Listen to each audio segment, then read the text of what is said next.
The good news is that ticket prices haven't changed since last season. A field box seat will cost you $8.50, while general admission is still $4.25, $2.50 for children and senior citizens.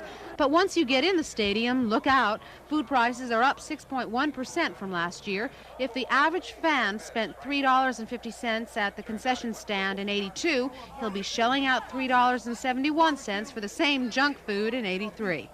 We've had price increases over the years. This is less of an increase than it was last year.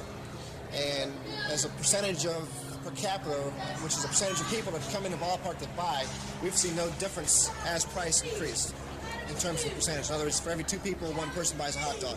The 3 biggest sellers, beer, soda, and hot dogs, are all up at least a nickel. Some fans noticed, some couldn't care less.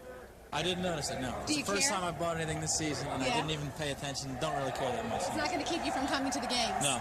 Okay. Never. That's great. Thank you. Buy a hot dog regardless. It's a lot of money, though. Come down here. That's why a lot of people bring their stuff to drink. With items like beer running as high as $3.20, survivalists are bound to bring their own. A lot of people do bring things in, but we're still here to sell them that beer and sell them that Coke and hot dog, and people think that hot dogs in ballpark are better at home, so we're happy to do it. So the bottom line is, unless you brown bag it to Memorial Stadium, it's going to cost you more to be an Orioles fan this season. 1 tab, please. That is, unless you diet. Sally Thorner, News Scene 2.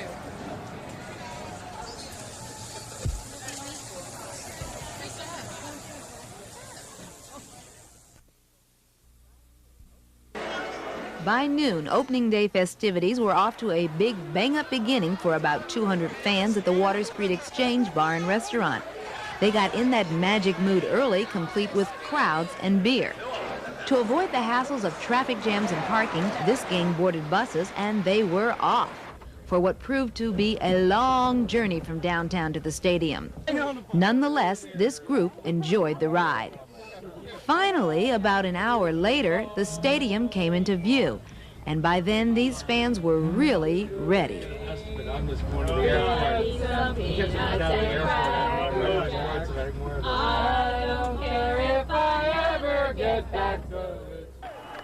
They were late. They missed the first ball, but not the first run. They also missed the first ball to hit Section 5 in the upper deck. I think this is the best day of all the year because everybody is just rooting that the season will be terrific, and we're spending our money, and we're rooting, and we're eating as much as we can and drinking as more than we need. Once again this year, we find Oriole fever is hard to shake, and we found many a fan who traveled far to indulge in the pleasures of a day like this. I love the Orioles, and I'm from North Carolina, and we have no professional sports in North Carolina. Came up just for opening day. I am a diehard fan. I don't live in the city anymore, but I still love the Orioles. How far did you travel for opening day? I live in New York now, and this is not too far to travel for any opening day. It's been a great day, the start of another year full of sunshine and baseball and beer. This is Joyce Jefferson at the stadium for News Scene 2.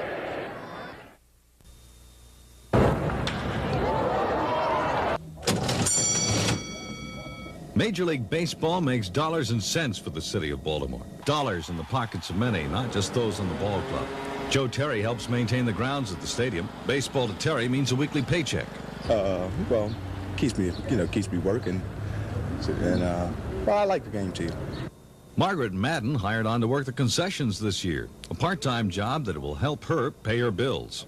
Right now, especially that I'm unemployed. Margaret Madden and Joe Terry are just 2 of upwards of 1,000 people who will find employment at Memorial Stadium this baseball season. Some full-time, many part-time. Many more than you'd expect paid by the Orioles. Pat Santarone's ground crew, of course. Ushers and security people.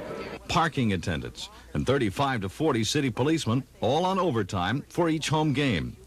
Not to mention the 25 ball players and coaches and those who work in the front office. A payroll that is sometimes hard to meet. Last year we lost money. The year before that we lost money because of the strike. We're hopeful this year with new local radio and TV contracts, with just fantastic interest that's being shown in advanced sales, that we can realize $2 million in attendance and come very close to making money or at least breaking even without making the playoffs.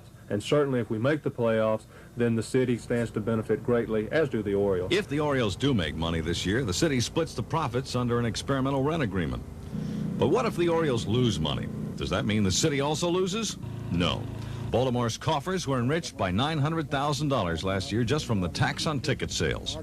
Stadium Vending Company, Volume Services, which sold all the beer, hot dogs, Cokes, and souvenirs, sent the state of Maryland $300,000 in sales taxes.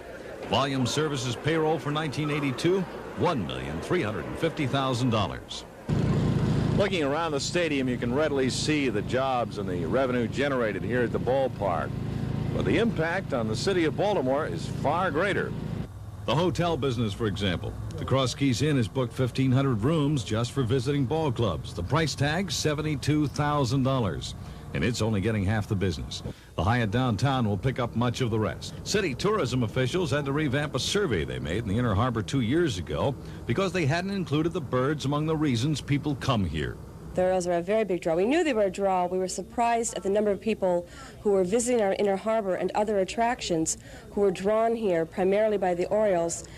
Taking into account the benefit to neighborhood businesses, the money more than 1,600,000 fans spent last year, including those who traveled from Washington and surrounding states, the salaries of ball players and others which stay in the state, every nickel and dime spent on souvenir T-shirts, coffee mugs, and Oriole buttons, the immeasurable amounts generated by so-called Oriole magic, over the diamond at Memorial Stadium, you can superimpose the figure, $40 million. By all accounts, a conservative estimate.